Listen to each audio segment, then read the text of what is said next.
welcome. First off, let me just introduce myself. I'm Michelle Buck. I'm Spencer's town planner, and I'm going to be giving a brief presentation and later be opening it up for questions and comments. I'll introduce the other members of the Sugden Block Sale Committee in just a minute, but first I'm going to give you an outline of what I'm going to be talking about and basically the purpose of the meeting tonight. First, I'm going to provide a little bit of background information, sort of why are we here, introduce the committee membership and the purpose for the committee, provide some general information about the Sugden Block building and the lot that it's on, and finally public comments and questions. And frankly, the main point of tonight is to hear from the public, not for me to give a lengthy presentation to you. In terms of why are we here and why we're having this meeting, there were two town meeting votes regarding the sale of the Sugden Block. First, in 2008, town meeting voters voted to sell the property for $1.5 million. It was determined that the town was unable to sell the property at that price, and it came back to town meeting in November 2012. Basically, same article, striking the language relating to the sale price so that now there is no minimum sale price. The committee here, the Sugden Block Sale Advisory Committee, was appointed earlier this fall. We're just sort of in the preliminary stages of the process for sale. And I guess I would emphasize that it's not up to this committee whether to sell the building or not. That decision was made by the voters at town meeting at the two town meetings I just mentioned. Sugden Block Sale Committee members are behind me. Mary Baker Wood, the library director, Lynn Dobson, library trustee, Adam Gaudet, our town administrator, is our ex officio member, Carol McPherson, resident at large, Tony Pepe, Board of Selectmen, Mary Stolarczyk from the Planning Board, and Laura Torti, resident at large and town clerk. And the basic purpose of this committee is to help determine the proposed use of this building that's in the best interest of the town of Spencer.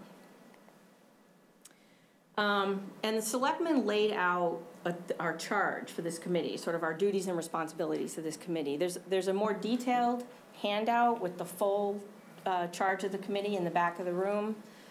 This slide summarizes it.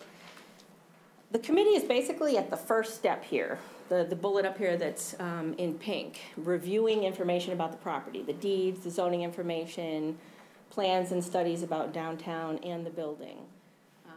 We're just in an information gathering process. As we move along, we're going to think about what uses and restrictions we might want to have on the property. And an important part of tonight is to hear from you what use restrictions you might want to put on the property, what things you might want to see or not see the building used for. And after this information gathering process, the committee will put together what's called a request for proposals, where we put it out for companies and private parties, different entities, to submit proposals for what they might see as the best use of the property. And the committee then is responsible for ranking those. Oh, well, I skipped a step. We're going to have a draft request for proposals, and we will have another public meeting and distribute that draft for public comment before we finalize it. But after it's finished, we'll publicize it, seek bids, rank the bids, or I should say proposals. They're not, the primary thing is not going to be the price, but what's proposed and what proposal the committee feels is best. And then this committee will make recommendations to the Board of Selectmen. It's the Board of Selectmen that ultimately makes the decision on the proposal. Just some brief information about the building. The town has owned it since 1895. There's more detailed information about the building and the history of the building in another handout in the back of the room. But basically the town has owned it, and the intent was to help pay for costs associated with the library. And over time, the town has found that costs associated with the building exceed the rents that the building can bring in. Building has about 30,000 square feet of usable space, 3 stories, and currently has multiple tenants. These are just some pictures of some of the current tenants.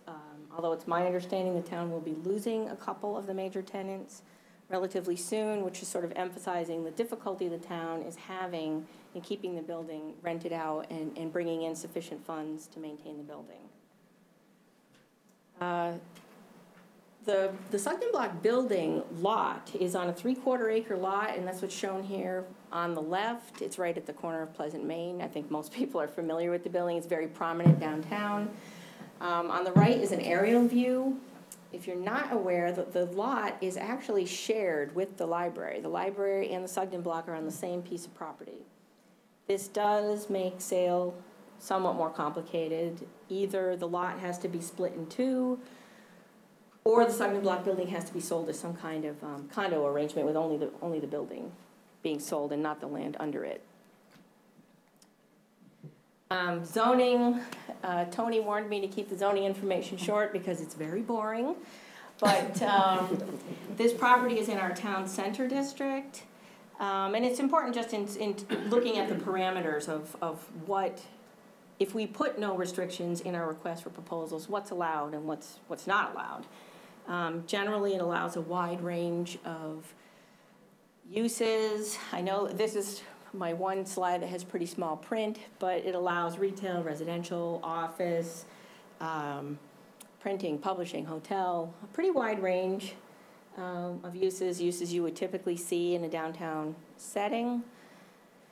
There's also a lengthy list of uses not allowed in this district, and I guess it seems like a lot, but the way our zoning works is there's a multi-page list of uses, and many of these uses are allowed in other districts, just not necessarily in this commercial district.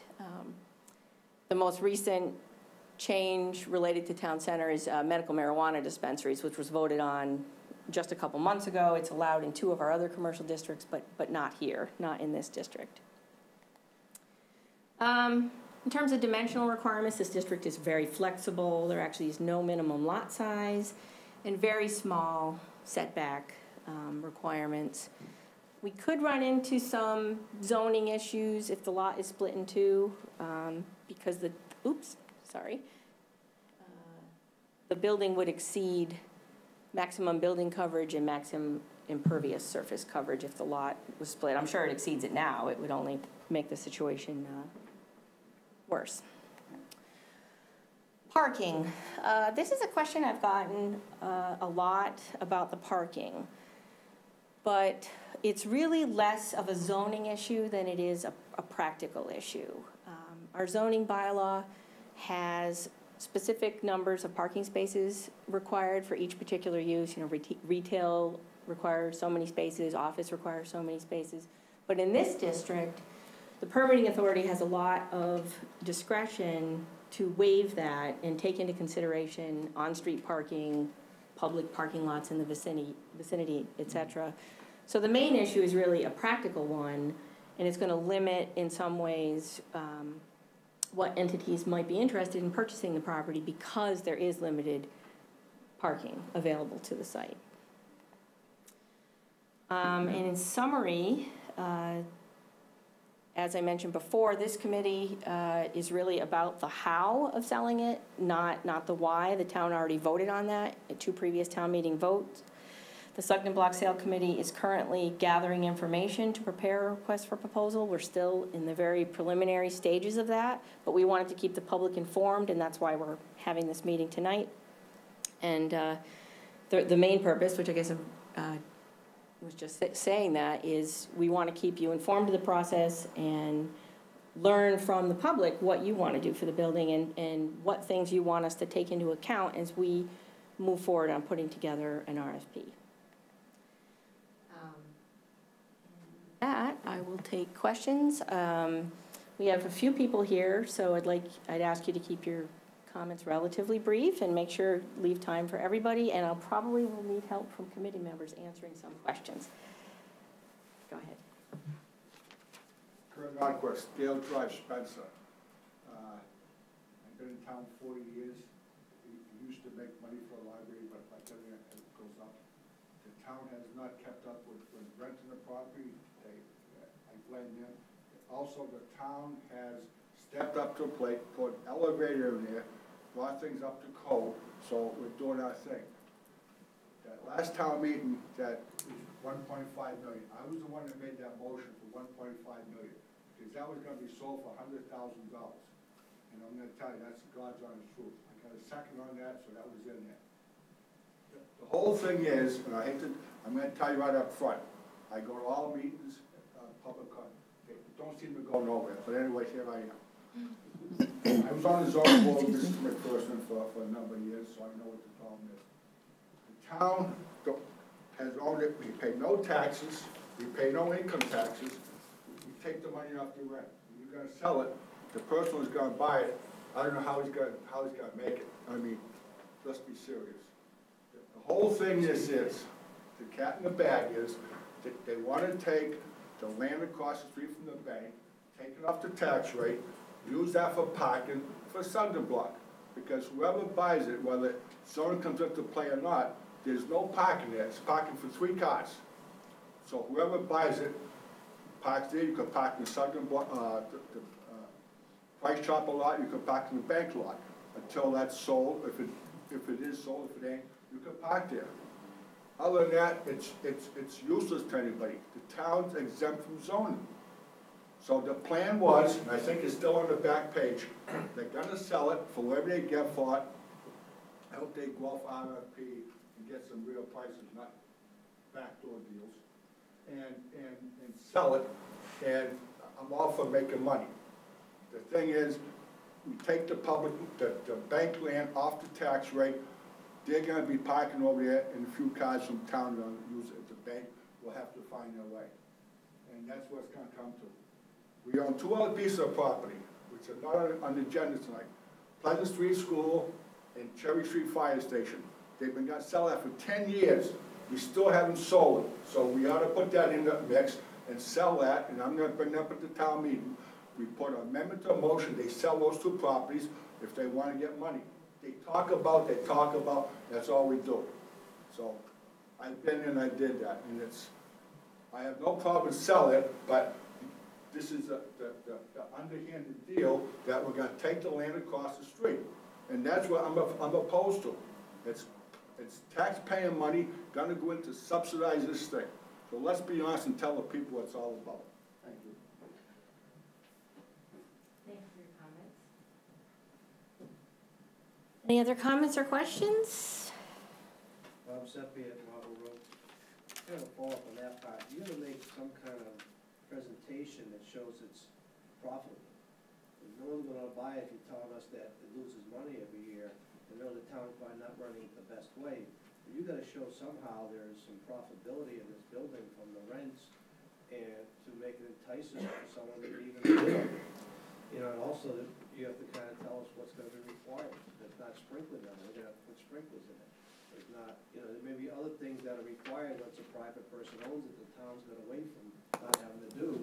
All these things should be brought up front before the RFP's done, so people are aware of it. You're not having these questions at the last minute.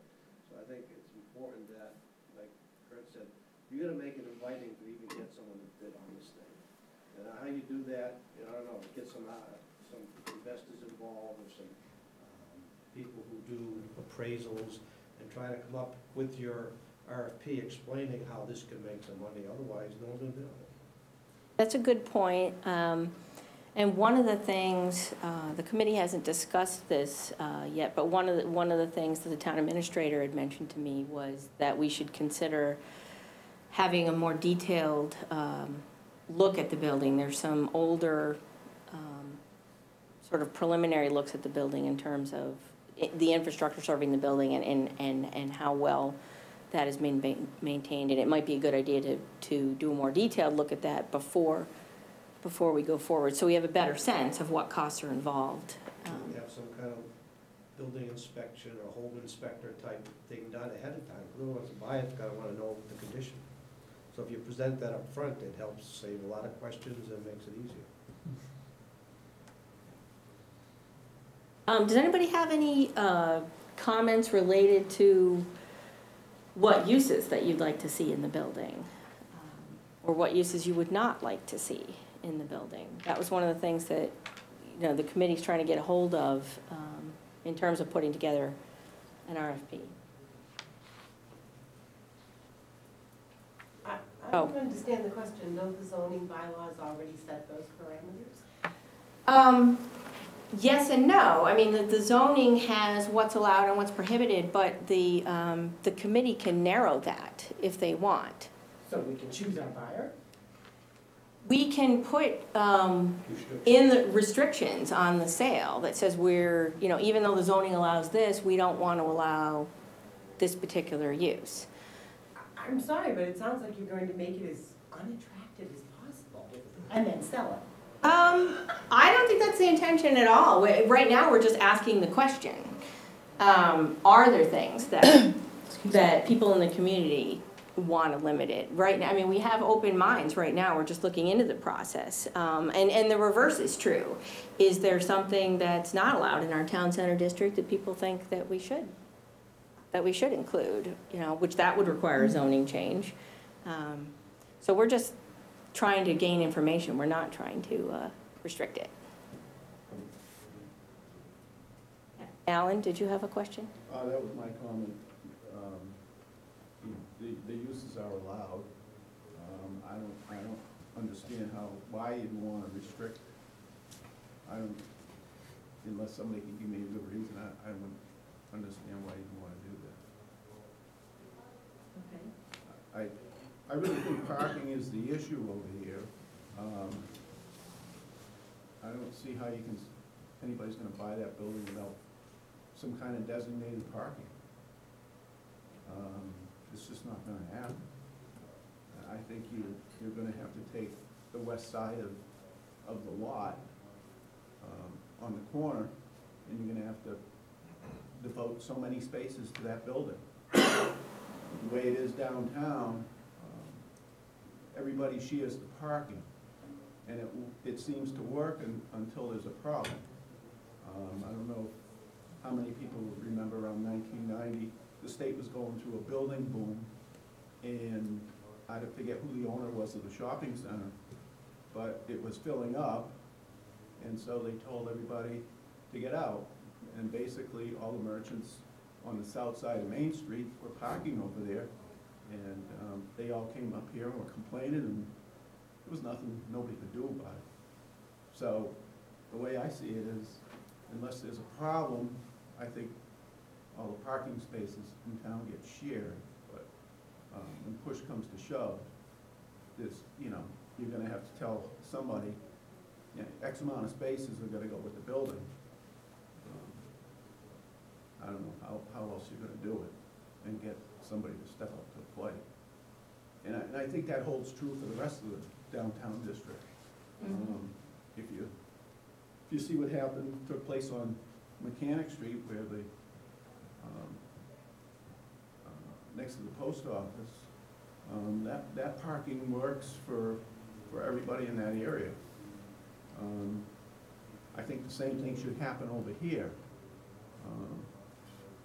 I don't know what the number of spaces you'll end up with on the west side, but at some point the town has to visit the town bylaw concerning parking. And there's an open lot on Chestnut Street, and that should be designated to the businesses in that area to be able to use that. Unfortunately, Mechanic Street happened to be a fire, but I think the town needs to take advantage of all those situations and designate those as parking areas. And say at the same time, you get parking problems every time it snows over there. So, most of all those second floors, a lot of them are apartments. Let the people park there overnight. Tell them they gotta get out by a certain time so the businesses get to use the parking. But it works for that too. Yeah, parking definitely is a problem. There's no question that you're gonna have to visit the town bylaw, and not just for this lot, but for for all of downtown. I mean, as it is now, you get tractor trailers unloading on Main Street, and everybody seems to look the other way. Just, you know, this has been going on for how long? So. Regarding part of what you mentioned, the use of the land immediately to the west of the building, Steve Tyler is here, the highway superintendent. Do you have some information that? Well, I can speak to that lot alone, if you'd like me to just Sure. answer that question. That lot is not owned by the town. It is owned by the bank. The sale price of that lot is very expensive. The eminent domain price would be very expensive. We are already going to be taking a portion of that lot for the realignment of Pleasant Street and the Main Street project. I think it's important for the committee to understand the context of that design when thinking about that building. That's why I'm here this evening to present more than just answers to a question here or there. I don't know that that lot on the west side of Pleasant Street is even an option. The comments that were made about parking, another gentleman here to the right, I agree with those. Downtown does have parking issues. And downtown and those lots that we have do need regulations with regard to long-term parking, overterm parking, and other things. That way the businesses have them available to use. And that is probably going to be more so a factor with the Sugden building being redeveloped and with the realignment of Pleasant Street. And what could possibly become of that lot that we now know is the town parking lot that we do not own. There could be some other business going on in there, and they would say that we can't park there unless we're using those businesses. So in the long term, parking does need to be addressed as well. Looking at the Sugden building, you know, from my perspective as a utilities and facilities manager, you know, that building is operating at a loss and it hasn't been able to be properly managed for some time. I don't look at this building as a sale per se, but more of a redevelopment opportunity where you're putting out an RFP that this building in many ways is a jewel of downtown Spencer. It's on Main Street. It's right on the corner of Route 9 and Route 31. It does have its issues. With regard to parking, you're gonna have to come up with some way to give exemptions to that, and through bylaws or whatever, I think that can be accommodated. But in putting together the RFP, and I'm sorry I missed the early part of the meeting, it's not, in my opinion, it's not necessarily the best price. It's the best redevelopment opportunity for the town of Spencer. And so it's this committee, and I know that the committee knows it, is trying to come up with ways to identify the best uses for the building to go into those long-range goals. Excuse me. So the reason why I did stop by tonight was to talk to you about the Main Street project, so you could understand the context and the flow and the changes and what land and stuff had opportunities around it. But it doesn't really open up parking. It doesn't address the parking question. It's up, and with regard to things like what uses could be, I don't think the town of Spencer, that's something, the skill that the town of Spencer has. That's what developers and buyers, you know, they know what a Main Street property can develop. You know, I've dealt with the person that owns the bank parcel, the Santander Bank, and a person like that knows all the potential developers up and down, knows the Walgreens, knows the CVS's, knows the McDonald's, knows the banks. You know, they know the people to contact that want a business at a Main Street address, and you know what opportunities are arise there. You know, you might be able to get some conceptual advice, you know, things like building inspection, but ultimately, you know, it's a buyer situation. They need to do the thorough and detailed inspection. You know, they can't be relying on ours, because then, you know, at the end of the day, the sale is going to be relying on their inspection, not our inspection. So some of those things kind of get resolved through the process. Give you a little more answer than what you're looking for. No, that's helpful, thank you. That's helpful. Oh, go ahead. Michelle, John Stevens, 3 Thompson Pond Road in Board of Selectmen. Just to clarify, what is the legal understanding with the Price Chopper lot? Is that,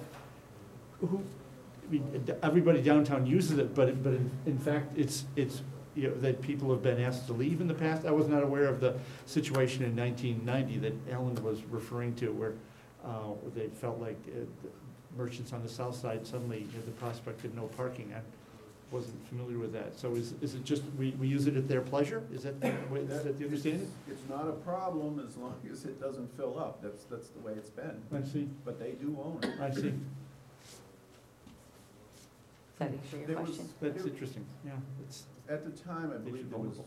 more apartments across the street on the second floor, going up Main Street. okay. And a lot of people were parking over there, and just, some vehicles were being left, but they told everybody to get out.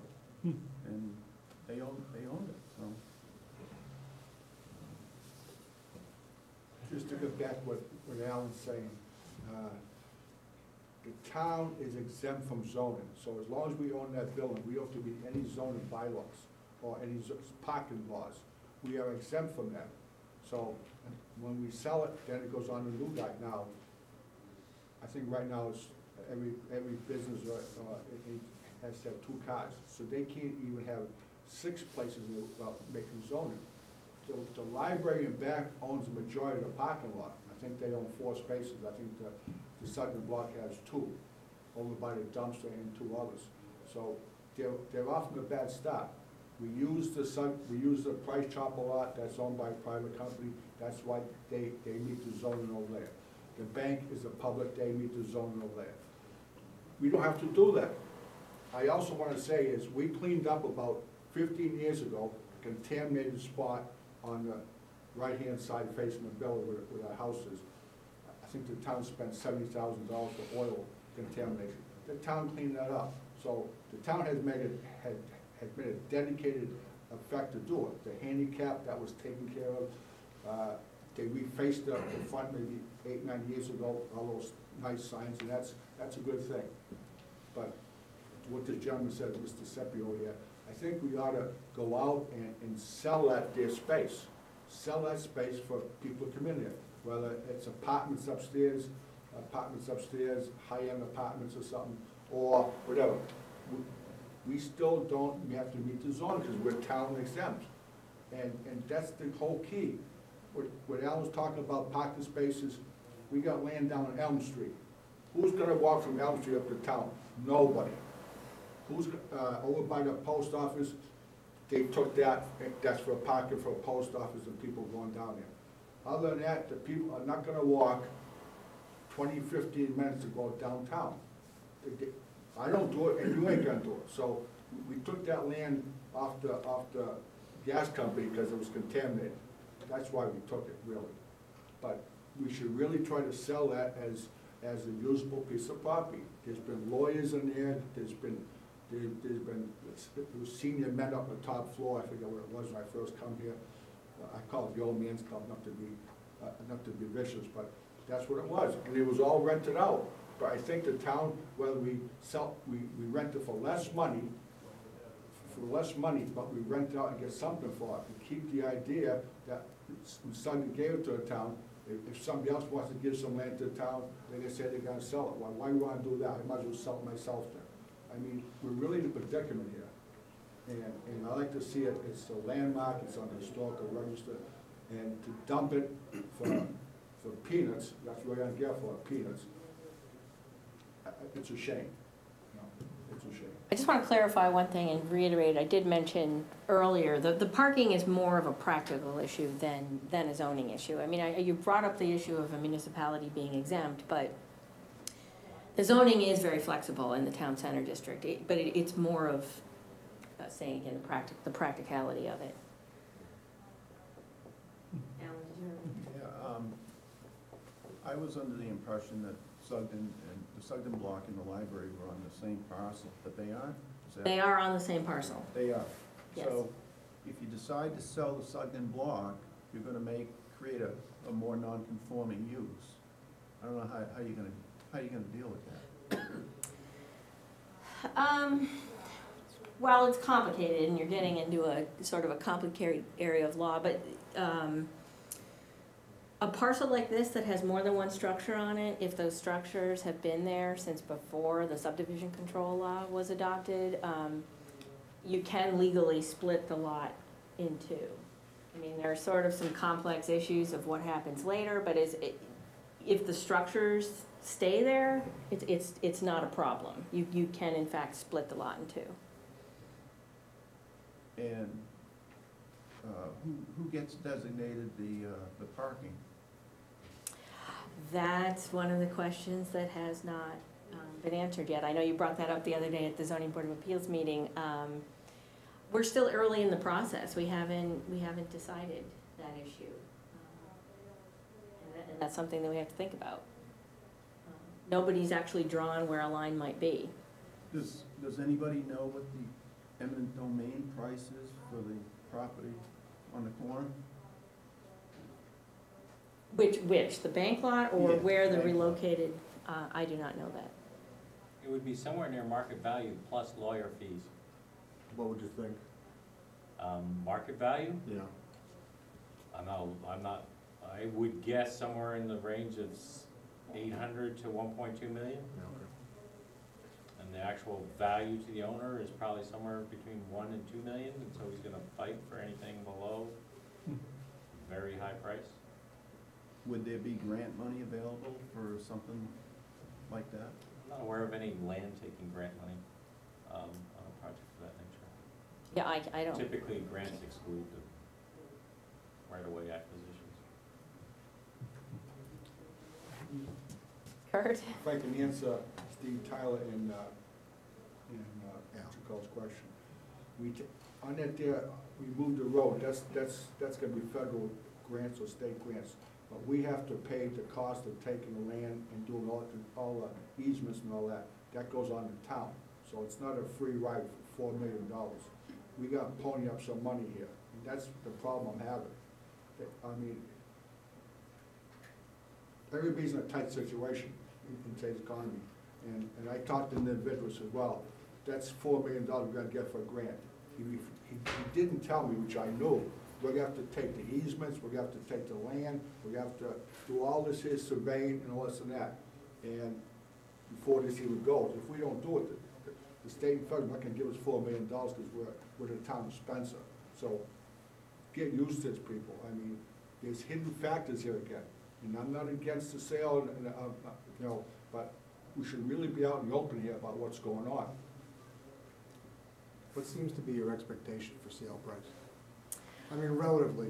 I would say honestly, right now, we haven't considered that. I mean, we're just in an information gathering phase. When it's come up at all at the committee meetings, the general sense of the committee members has been that the priority is to select a proposal that's a good redevelopment of the property over price considerations. Right. Again, Price is secondary. We're always gonna come back to the same situation. It's gonna be, you have a building, but you don't have the parking. And the situation's always gonna come down to, it's the parking. The building by itself, whatever. Towns were walking towns when they were built, but today they're not. So in order to take 30,000 square feet of a building, you're looking at 200 parking spots if somebody would really want that building. Where are you gonna find them? It all comes down to it. That's the biggest question out there. Yeah. I mean, if you had 200 parking spots, you could probably get a doctor's office in there, you could probably get a medical facility, you could get a few things in there. Until you get that problem of parking solved, I don't see anything moving forward on that building.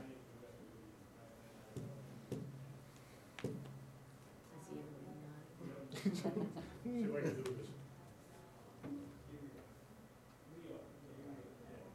Has anyone approached the owners of the parking or price chopper if we can lease some of that land for designated parking for the subdivision? I don't know if there's been any, certainly this committee hasn't done that yet. Have the selectmen? No, we have not. Well, as far as I can see, the subdivision block is an island, and the only way that you get to that island is on a sidewalk.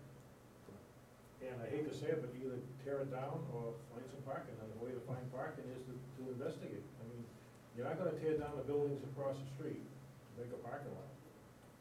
you're not gonna park, in the center of our little park there. You're not gonna knock down the bank, you're not gonna park on the street. So, I mean, it comes down to parking.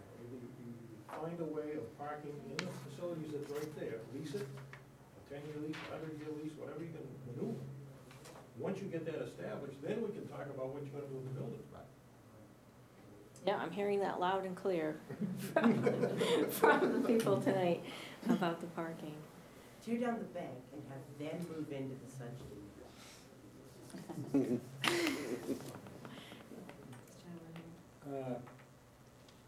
The restrictions you're gonna put on the building itself. Mm-hmm. Now, I know if I'm buying a building, and you told me it's a historic building, we're gonna keep this, you're gonna keep that, you're gonna keep this facade, you're gonna keep these windows, and then you got this little piece of property with no parking, I'm gonna tell you, keep your building. And what are you gonna put for restrictions on the building itself as historic or? There is a historic preservation restriction on the building right now. It's my understanding that it's more advisory in nature, that external changes, especially to the facade, have to be reviewed.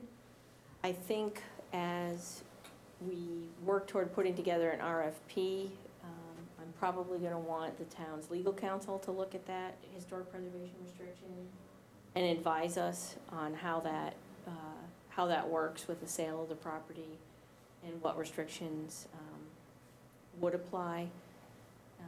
But you're right, any restrictions we do have limit the options, limit what the site might be, what the site might be used for, yes.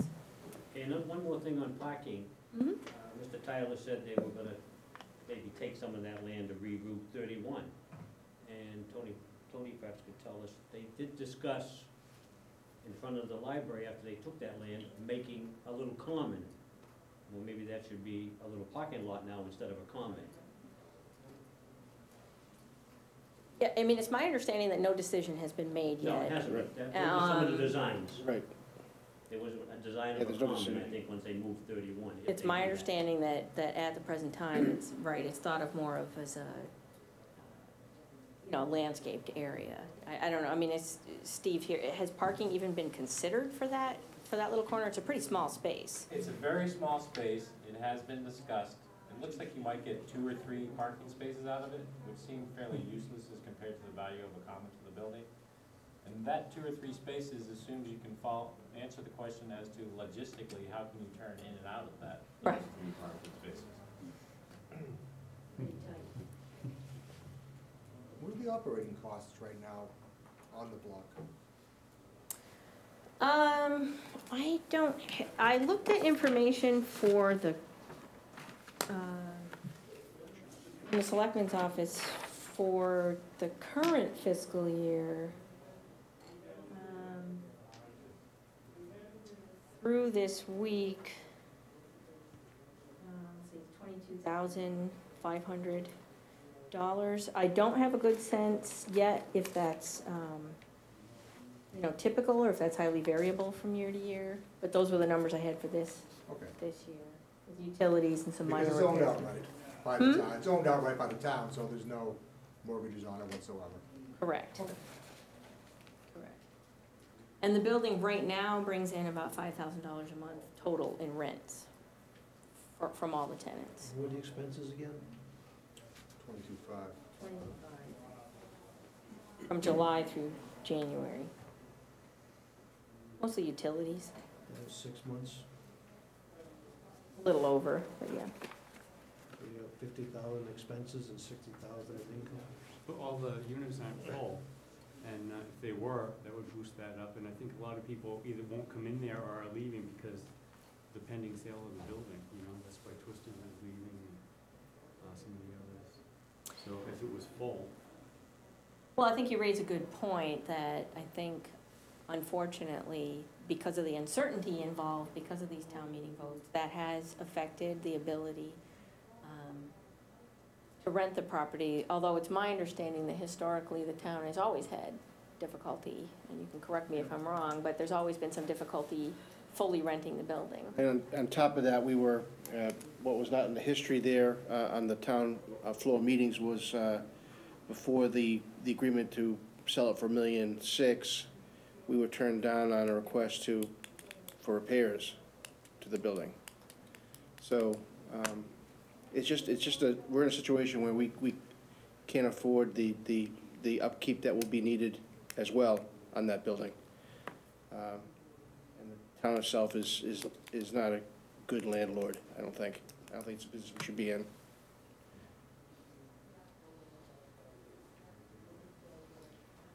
Do you have a Spencer email address besides the Lester one? I did that there too. This poor lady splits her time, Oh my goodness. You know, somebody mentioned to me that I had the incorrect email on the handout in the back. Apparently I did it here as well. Well, first I will note that if you send an email to that email address, I will get it. I do have cards in the back with my correct email address, which is mbuck@spencerma.gov. So it's a little bit different, and I apologize for that. But Just one quick one, the It zip al- code is 01562, not 01524. see, and that's not, oh my goodness. You don't want anyone. Well, you know, when I introduce myself at the beginning, I frequently will say, I apologize in advance if I accidentally say Lester instead of Spencer, because I work for both towns, but I didn't realize I did.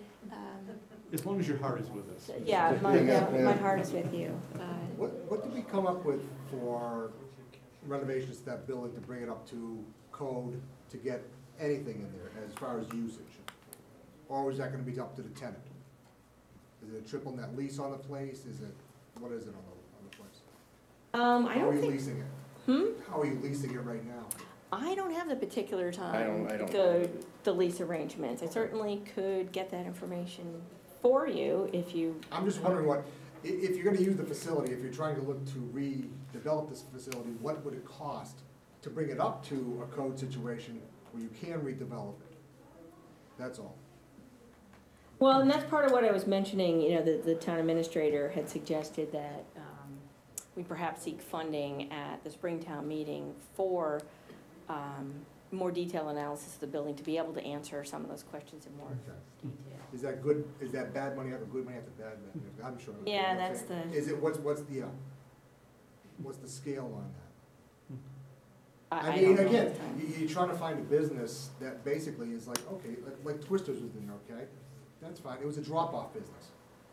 Mothers would drop their kids off, take off, come back, no parking needed, got that. Mexicali, they use the parking lot next door a little bit. I mean, it's not always full, there's people walking around, whatever, but I'm just trying to figure out, again, I'm just trying to say what can go in there that would make sense. I think the businesses that are in there already, that type of a situation makes good sense. I own the karate school on the second floor. Okay. And there's a drop-off business there. And all the businesses in there bring people into the town. And those people, I know a lot of my junior classes, parents drop them off, and a lot of times that's when they go shopping. And I think half of my adult students just about live at Mexicali downstairs.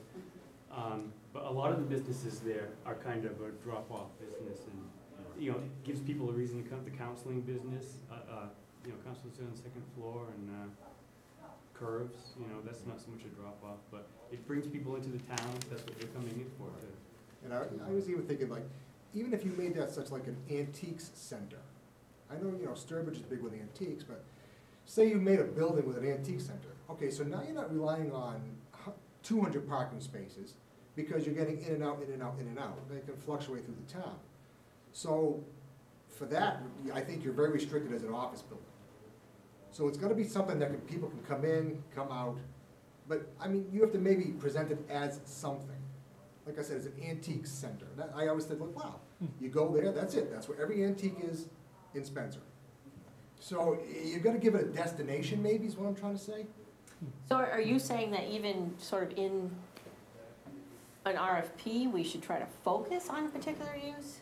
I think, yeah, because you're gonna try, you have to do something without the parking. You gotta get, that's gotta be tossed out. And again, 300 cars or maybe 200 cars can float around, but they're not there constantly. you know? So you're gonna have to have a use where people can come in and not spend a lot of time, but can still shop or do whatever. But it has to be like named something, you know? That, you know, I'm trying to think of what else like that. And just speaking with regard to the redevelopment of the building, I don't think that we should be naming the uses. We should be answering the questions as to what the restrictions are, what parking is or is not available, what needs to be preserved, and leave it up to the market. People that want to potentially come in here and redevelop, they'll have the ideas, and they'll do the market research, and they'll determine what will work or what they're interested in or not interested in. And it could be a wide range. We don't know who the potential developers are.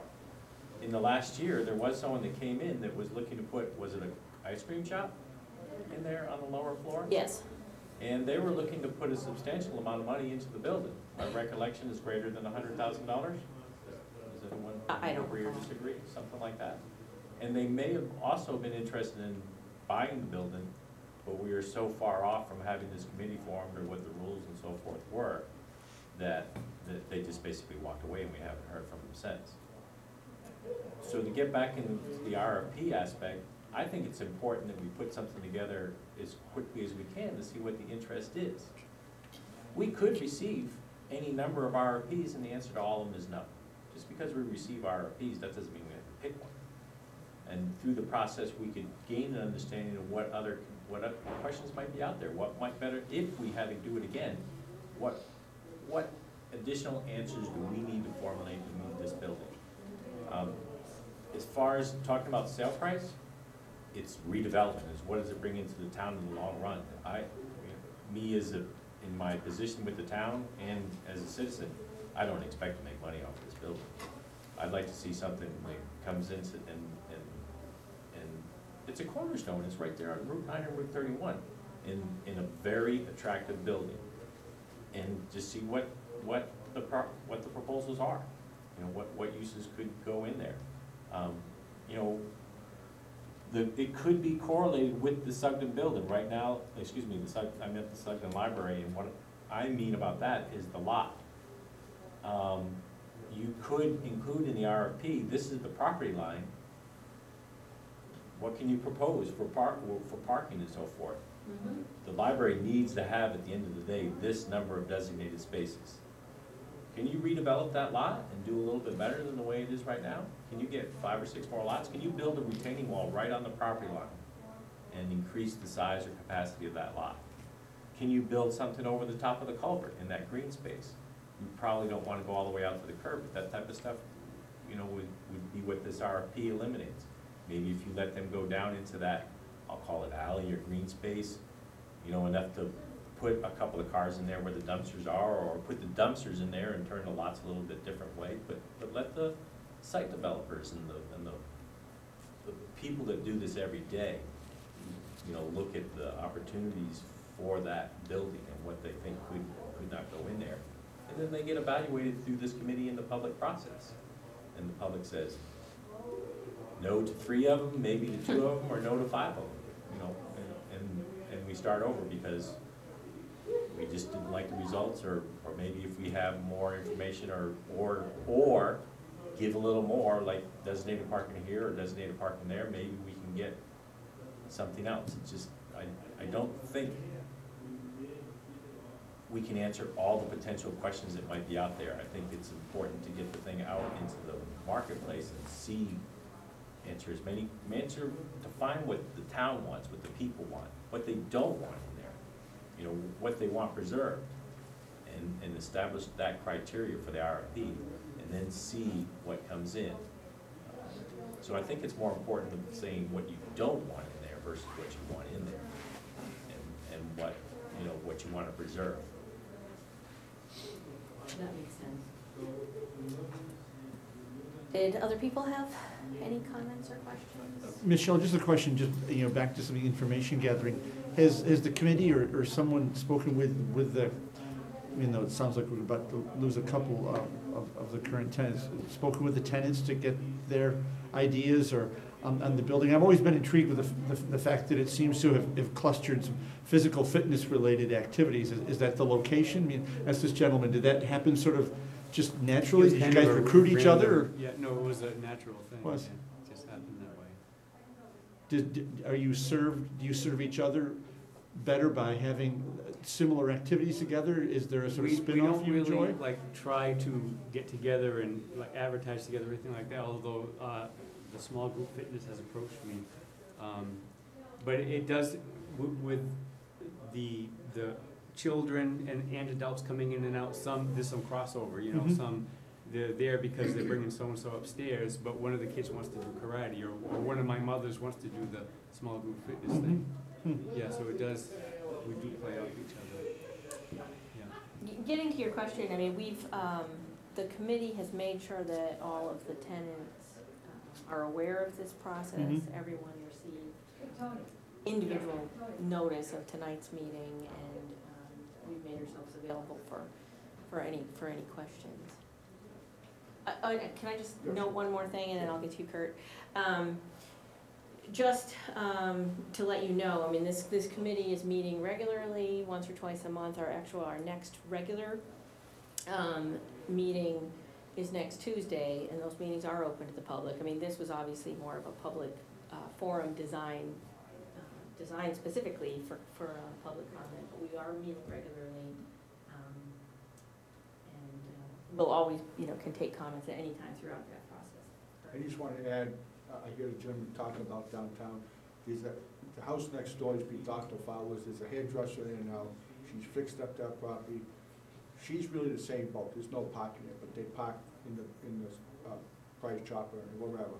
But people go there, she's doing a good job, she's improving her property, and I think, she wants to stay there, no doubt about it. So that opens up the thing to say, we have a lot of possibilities if people look at that point. She's there, and on the other side of the library, there was a 3-decker there when I first come to town. They were renting that out, and then they sold out the Price Chopper so they could put an access road in there. So we should have probably kept that and used that for parking, but that was a long time ago. But there is opportunity there if the town wants to. If you hire a manager to run it, property manager, whatever you call it, to run it and to sell it. I mean, there's all kinds of opportunities there. And I think what the gentleman says here is, it's stop and drop off your kids and go. And that's what they do in the beauty parlor. And that's what's going on all downtown. I mean, people, they don't drop off, go to the jewelry store, but they park across the street. So you want to keep the people downtown if you want to keep them downtown. If you don't, well, that's what you get. I mean, years ago, Morty department store, he had 2 floors where Curves is the next place, and he was there for a long time. And then there was a liquor store there in the corner, and he was there for a long time. So, I mean, there's possibilities there. But I think we should really market the thing and see what we can get, or put RFPs where you want, and see what we get before we hastily turn around and sell this thing to sorry later. I think it's a good opportunity. I don't see Mrs. Eccleberry across the street wanting to put that place up for sale, and she's the same boat as we are. There's no parking in the back, there's maybe 6 or 7 cars, but she rents it out now and then, and, she gets some floors rented, blah, blah, blah.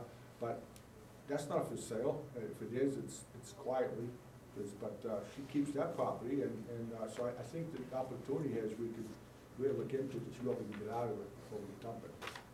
Well, as I said at the beginning, this committee doesn't really have a choice in that regard. The town meeting has already voted an intention to sell, and this committee will work on an RFP and make a recommendation to the selectmen. And ultimately, how this works out is what kind of proposals we receive and how the selectmen decide to go forward. But this committee is more involved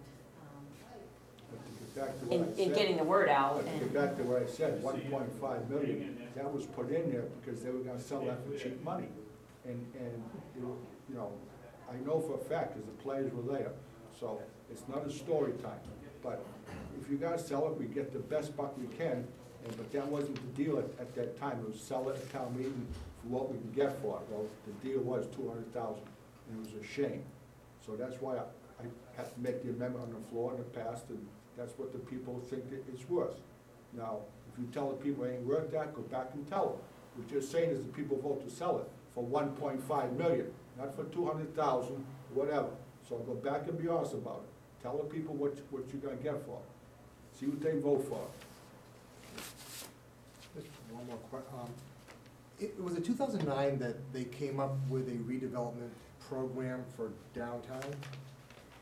There Or was, 2006, I'm not sure. I think it was 2009, there was a downtown study. Yeah.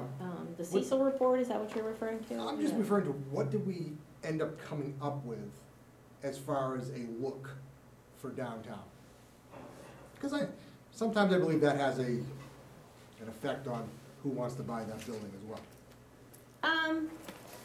Because if they don't see anything happening in the town, or they don't see that, they say that you had something, but nothing has changed in 5 years, then they kind of look and say, not too interested, because how progressive are you?